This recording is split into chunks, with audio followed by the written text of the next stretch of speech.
Right, so not perfect, but we're getting a start here on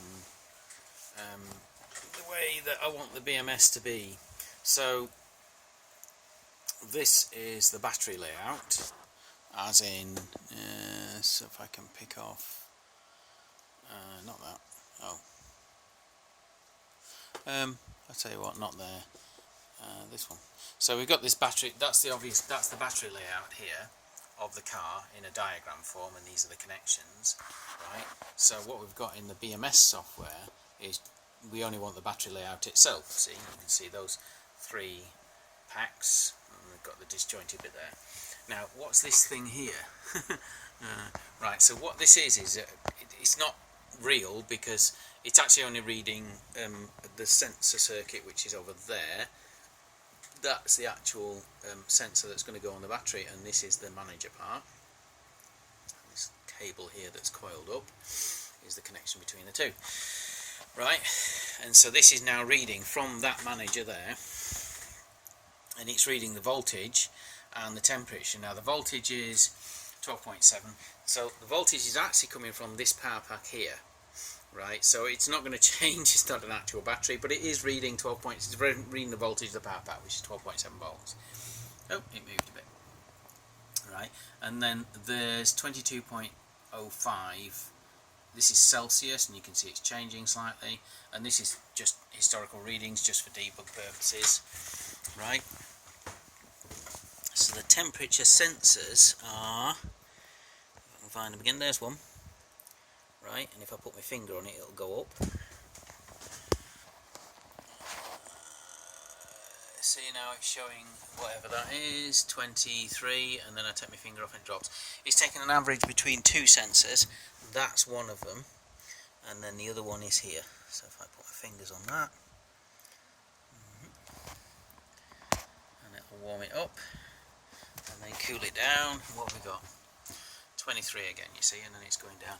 So you can see here the temperature went up, and now it's coming down again, possibly. Yeah, because you can see there it says 22.9, but further back in time it's, no, it doesn't matter. Yeah, like, okay, essentially it's the average between two, and I'm just using my finger to warm it up, so it's not going to be much. What is this stuff here? Right, so these are basically the layout of the battery, and if you watch, you can see, although I faked it, I have to admit, that you'll see that they change slightly. Is it going to?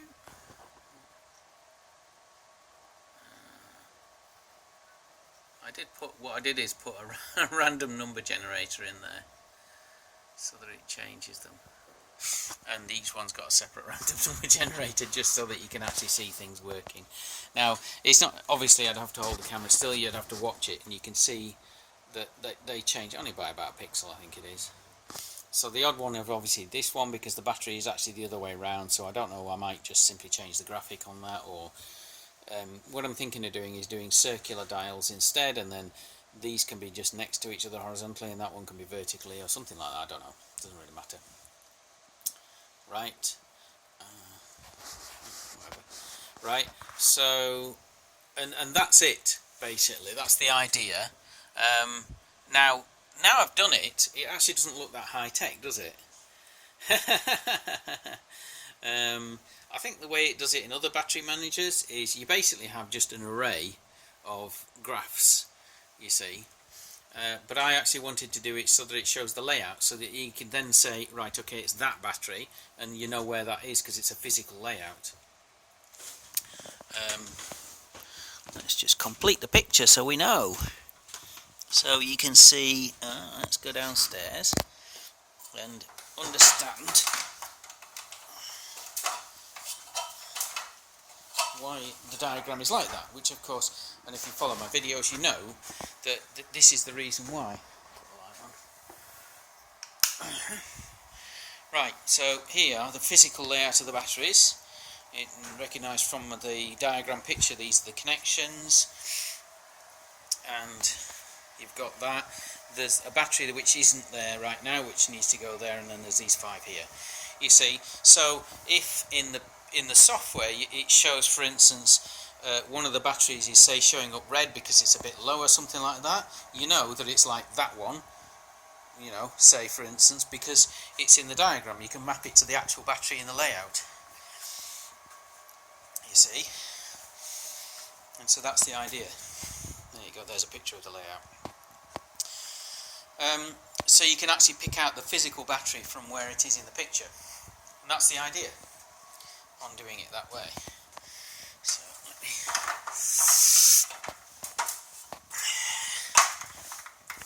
back up. Yeah, you see, so see, layout, and so if one of these bars comes up red or has a high temperature or something like that, then you know which one it is and you can just pick it out.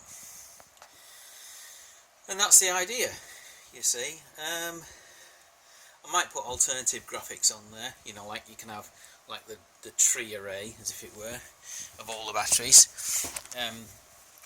There's, what is it? It's 99, you see, because you've got 11 this way by 8 that way, so that's 88 in that main grid there, and then there's another 11 here, which makes it 99.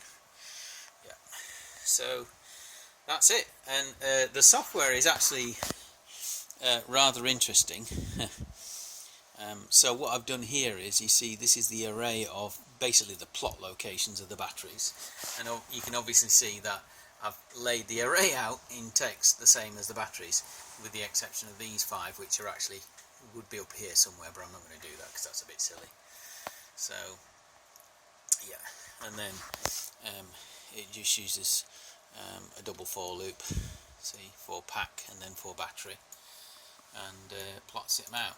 Now you can see obviously a little bit of a trick just to make it so that, you know, like you see things changing, but basically that's it. XY coordinates are taken from the battery layout, which is this array here, you see, and 3 packs by 33 batteries, and then it just plots them out. Now right now what it's doing is here we are, where is it, that one there.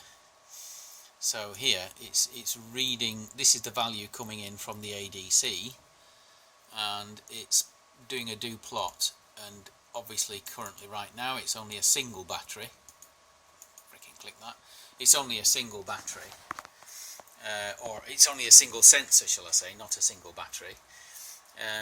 But you know, it's just showing basically and demonstrating that the software works. And also this this rendering, I've made it so that it's CSS, so I can expand it, and it's obviously full screen. Now in the real situation, I believe, let me just do a full screen on that, it should fit. There you go. Yeah, there. Yep. So this basically, okay, so this is a HD screen. It's obviously quite large. I'm going to hold it back now.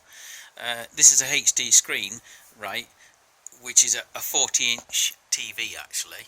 Now the screens that are in the car are 21-inch, so roughly a quarter of the size, which means that if I just take that, so if I just basically, when you're doing that, so it'll be physically roughly that size, which means there's plenty of space, and I can even put some nice dials and stuff on there and stuff like that.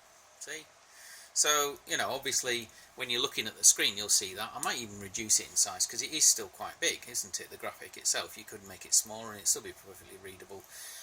This at the bottom is the reading, and you can see here how it's picking up the values. There you go, volts and temp. Yeah, and this is historic, which I don't care about. You know, it might retain it, maybe, because you'd want to maybe know a charging pattern or see something, how it's cycling. So maybe there'll be a third bar on there showing sort of condition, as if it were what voltage it went down to when you were using it, maybe, I don't know. And incidentally, this will show the temperature and the voltage while the vehicle's in use as well.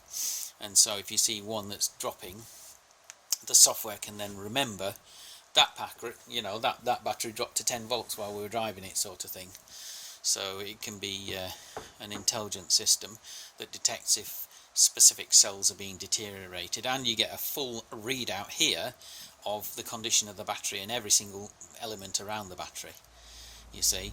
Now this is different to certainly the when I was looking at the Toyota stuff. You needed a scan tool to do it. You needed a really expensive tool to extract this sort of level of information, whereas I'm going to make it go on the display of the car. I don't know, but I've yet to see something like this in a Tesla as well, where it shows in detail what's happening in the battery. Now, this isn't going to be something that's going to be on screen all the time. You'll be able to look at it and flick to it and see, right? But mainly this is probably going to be the dash which has the speedo and stuff like that, and you can press a button and it turns it to this, so you can see what's going on. But that's the idea.